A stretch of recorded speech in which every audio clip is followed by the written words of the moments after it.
오늘은 우리가 특별히 맥주 감사주일로 드립니다. 성경은 맥주절을 오순절이라고도 부릅니다.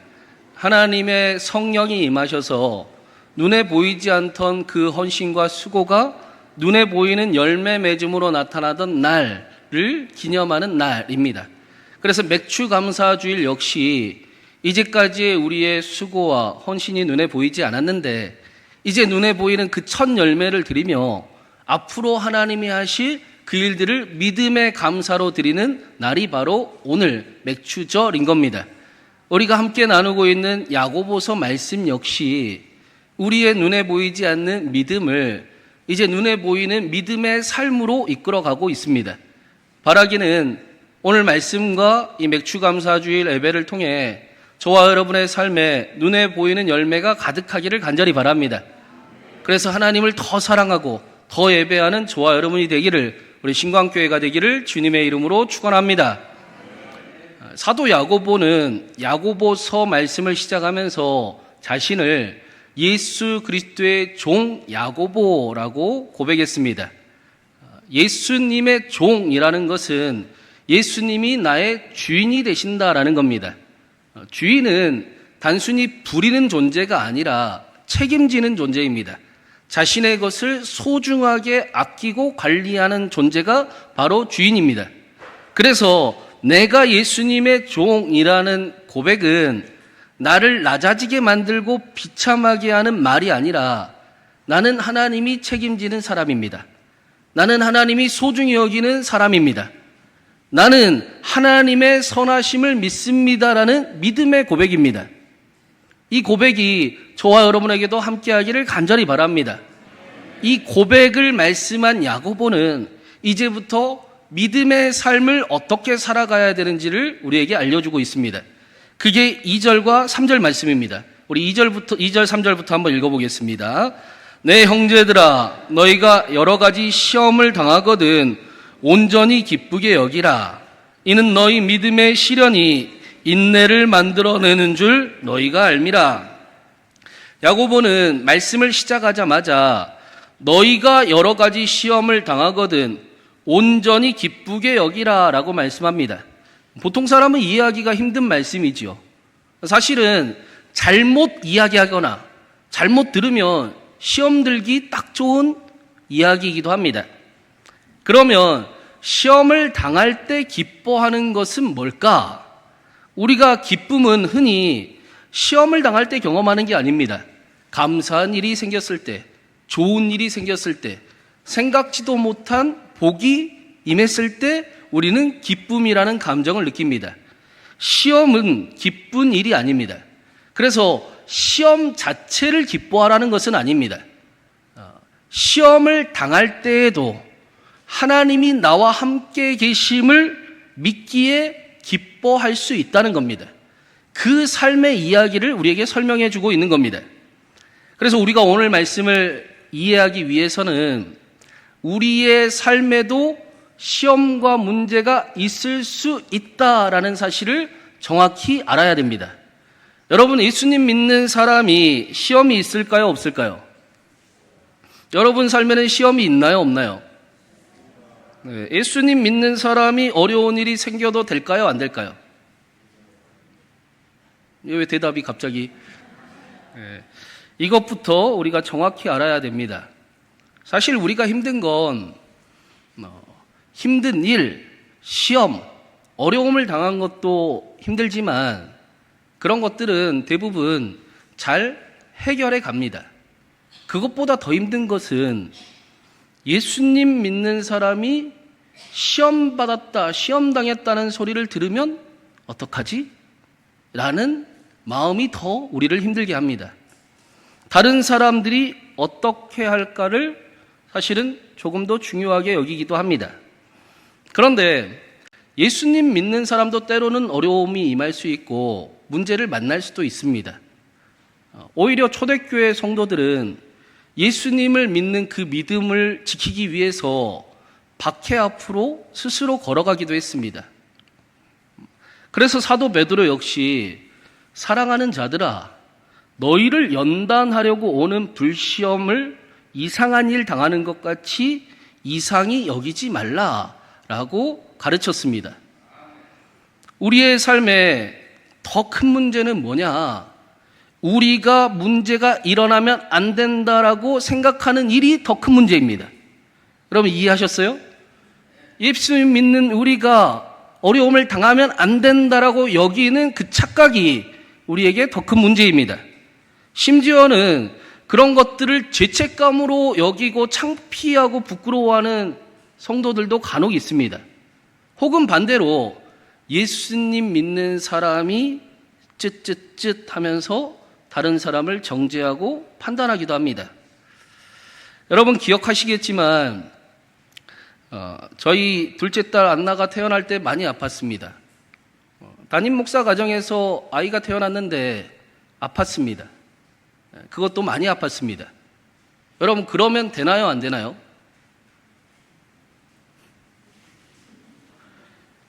되고 안 되고의 문제가 아니라 그럴 수도 있습니다. 그렇죠? 그럴 수도 있는 겁니다. 그런데 만약에 목사님 가정에서 애가 태어났는데 문제가 있다더라 하고 뒤에서 속덕속덕 대거나 아니면 반대로 제가 스스로 하나님 목사한테 이런 일이 생기면 제가 부끄러워서 어떻게 목회를 하겠습니까? 라고 여기면 될까요? 안 될까요? 그런 거 하면 안 된다는 겁니다. 그러지 말라는 겁니다. 예수님 믿으면 문제가 없어지는 게 아니고 아무 문제도 일어나지 않는 게 아니고 예수님과 함께 이제부터 문제를 이기는 삶을 걸어가게 된 겁니다. 문제를 이길 수 있는 인생이 된 겁니다. 우리는 이제 이기며 갈 겁니다.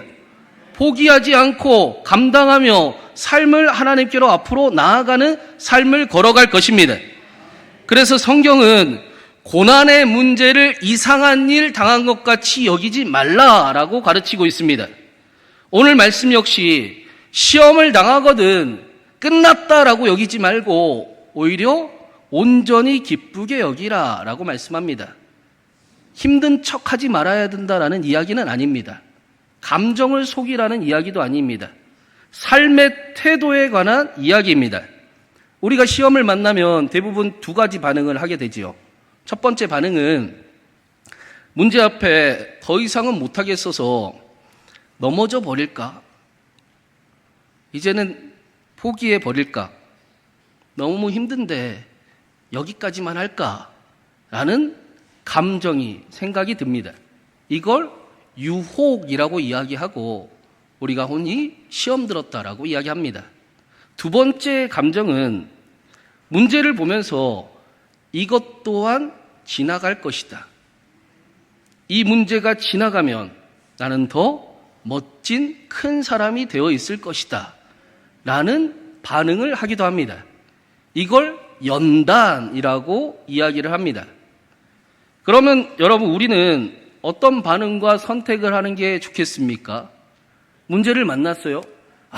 이 끊임없는 문제, 이 고민들 속에 이제는 나 그만해야 되겠다. 그냥 넘어져 버리는 게 좋겠습니까? 아니면 이것 또한 지나간다. 하나님이 나와 함께 하신다. 포기하지 않는다. 내가 하나님과 함께 나아갈 것이다. 라고 하나님을 붙잡는 게 좋겠습니까? 예수님께서도 똑같은 말씀을 하셨습니다.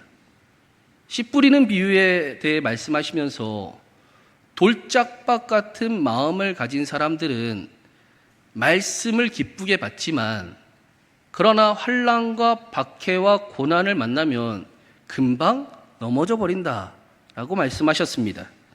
왜 넘어졌습니까? 시험 때문에 넘어진 게 아닙니다. 돌짝밭 같은 마음이 말씀을 뿌리내지 못하게 했기 때문입니다.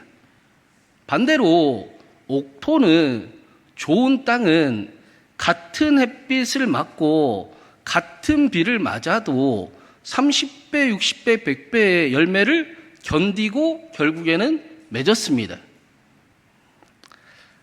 그래서 이 말씀을 오해하지 말 것은 한 가지 좀 조심스럽긴 하네요. 그러면 옥토가 되어야 되겠구나. 근데 옥토는 농부가 만드는 겁니다. 농부는 하나님이십니다. 밭이 스스로 옥토가 될 수는 없습니다.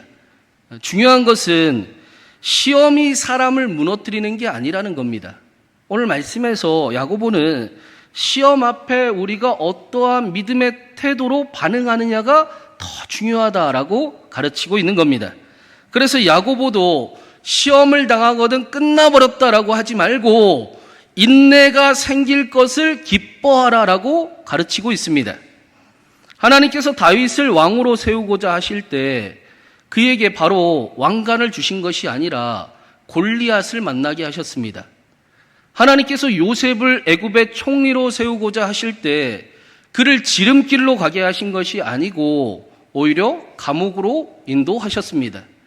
하나님께서 모세를 세우셔서 지도자로 사용하실 때 그를 바로의 궁전에서 살게 하지 않으시고 광야의 나그네로 이끄셨습니다. 우리는 무너지는 순간 같아 보이지만 하나님의 입장에서는 우리를 더욱 단단히 세워가시는 시간입니다. 그래서 예수님을 믿는 것은 단순히 종교 생활을 하는 게 아닙니다. 삶의 태도를 바꾸는 것입니다. 하나님, 나는 이제 이전같이 살지 않겠습니다.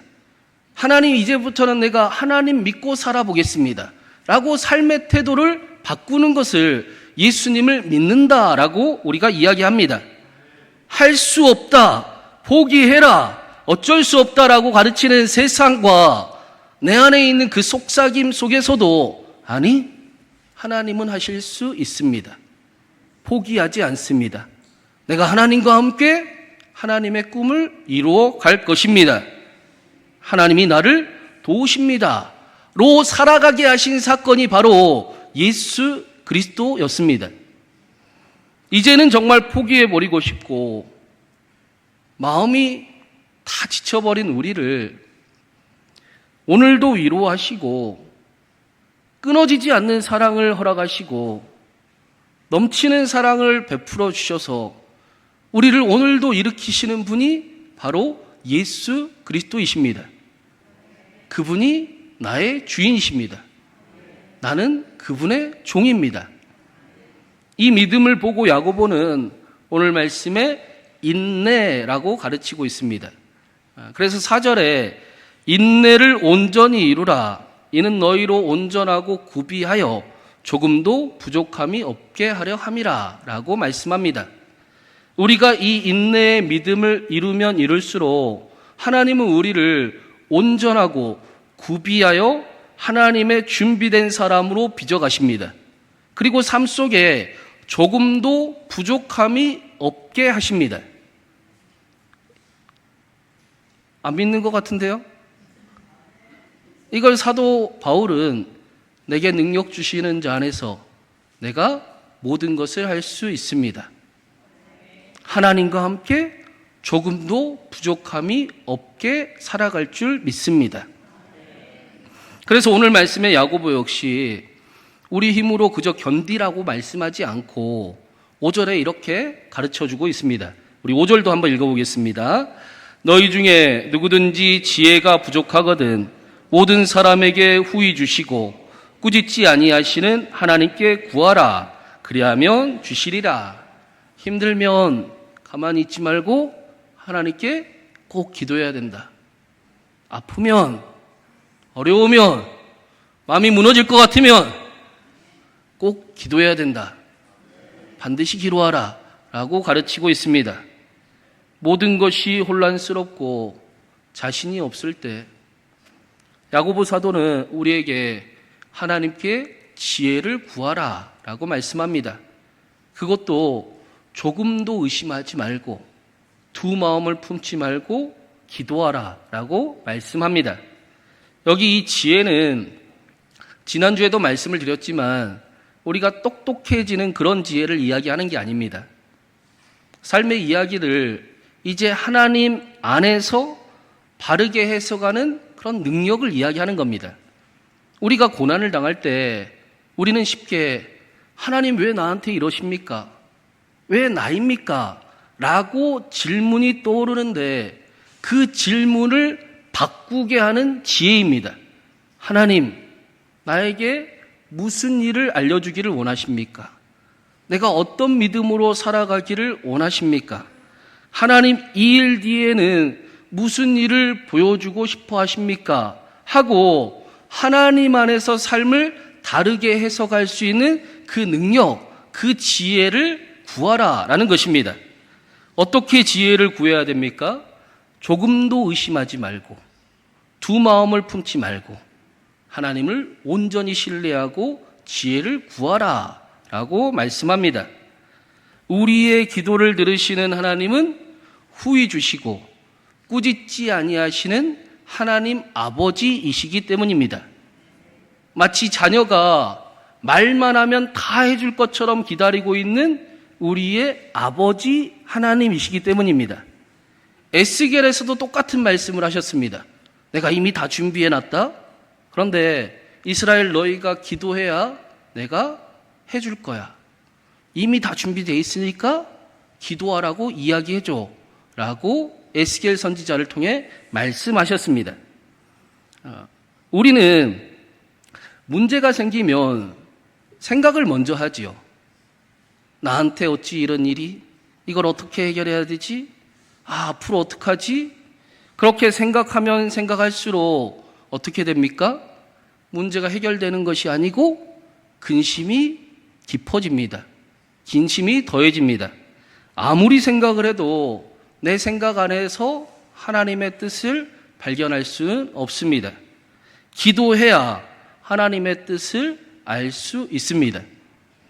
그래서 우리는 생각 대신에 이제 기도해야 합니다. 생각은 멈추고 기도하기 시작해야 됩니다. 기도하면 하나님이 움직이기 시작하십니다. 생각하면 내가 힘쓰겠지만 기도하면 하나님이 역사하십니다. 그리고 생각하면 근심이 깊어지지만 기도하면 믿음이 생깁니다. 믿음이 생기면 이길 수 있습니다. 하나님을 볼 수 있습니다. 우리가 그래서 이제부터는 후반기를 이제 2026년 시작하는데 생각은 멈추고 기도를 시작하는 그런 삶을 살아보면 좋겠습니다. 그냥 기도하는 게 아닙니다. 하나님과 우리의 관계가 너무나 사랑하는 관계인 것을 알고 기도하는 것입니다. 하나님이 우리 아버지가 되십니다. 하나님이 우리의 기도를 기다리고 계십니다. 하나님이 우리의 기도를 응답하고 싶어 하십니다.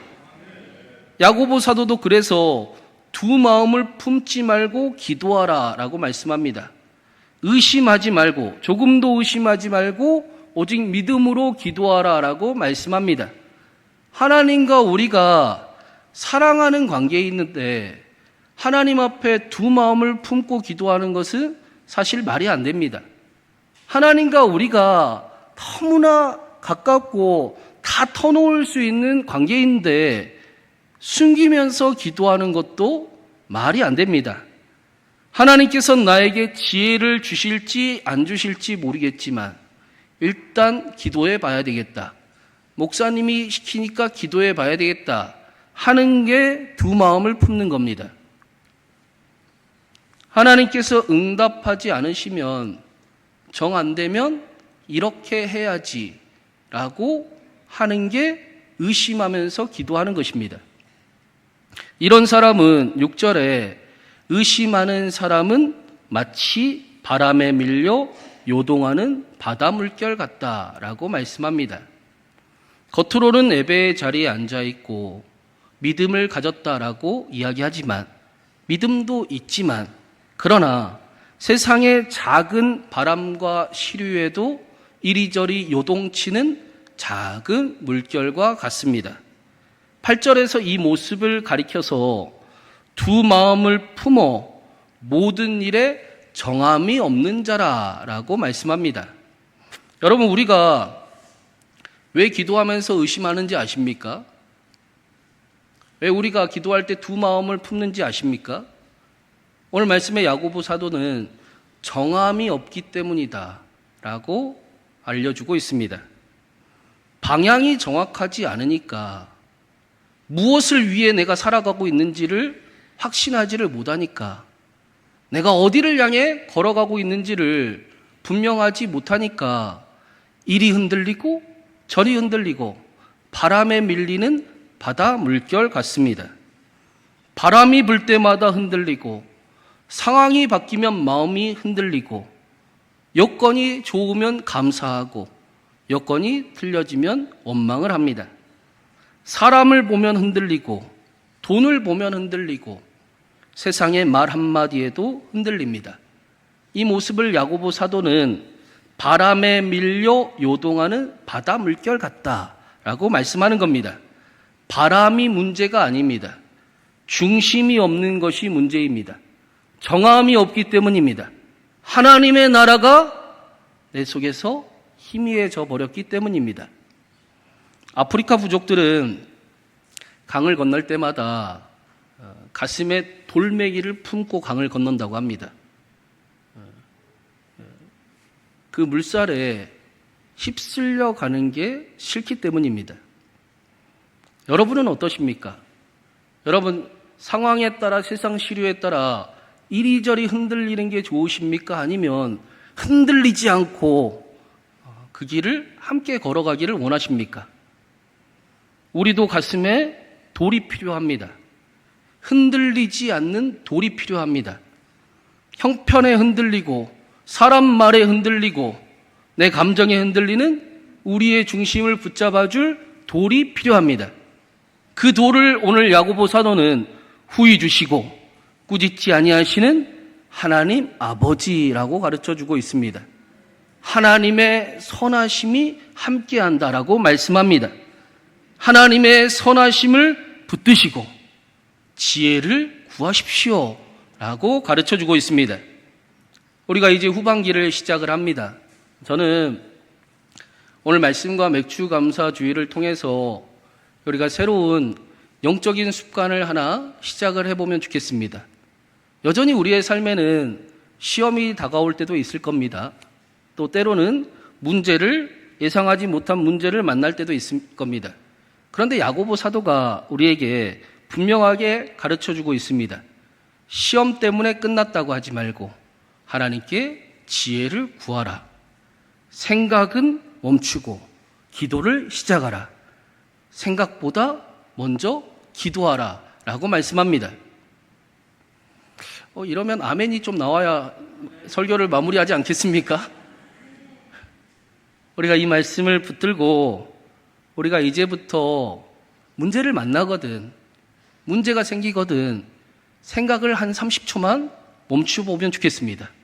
심호흡을 해보고 막 끌어오는 내 감정을 잠깐 멈추고, 그리고 그 다음에 1분 동안 기도하는 영적인 습관이 저와 여러분의 있기를 간절히 바랍니다. 여러분, 어떻게 할 수 있겠습니까? 무슨 일이 생겨서 감정이 막 올라와서 혼란스럽지 않습니까? 그때 바로 말하고 행동하기보다 심호흡을 30초 말하고 생각하기를 멈추고, 그리고 1분만 하나님께 기도하고 삶의 자리를 걸어가는 그런 영적인 훈련이 저와 여러분과 함께 하기를 바랍니다. 그래서 평범할 때 자연스럽게 다 할 수 있는 일이 감정 때문에 아무것도 못하는 삶이 되는 것이 아니라 이제는 다 할 수 있는, 부족함이 없는, 내게 능력 주시는 자 안에서 모든 것을 할 수 있다는 고백을 삶으로 살아가는 저와 여러분 되기를 간절히 바랍니다.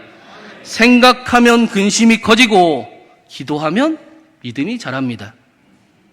생각하면 내가 움직이지만 기도하면 하나님이 일하십니다. 사랑하는 여러분, 맥주감사 주일은 지나온 반년을 감사하는 날이기도 하지만 앞으로 함께 하실 하나님을 믿음으로 감사하는 날입니다. 후히 주시고 꾸짖지 아니하시는 하나님께서 지금까지 우리를 인도하셨던 것처럼 앞으로도 하나님의 선하심과 인자하심으로 함께 하실 것입니다.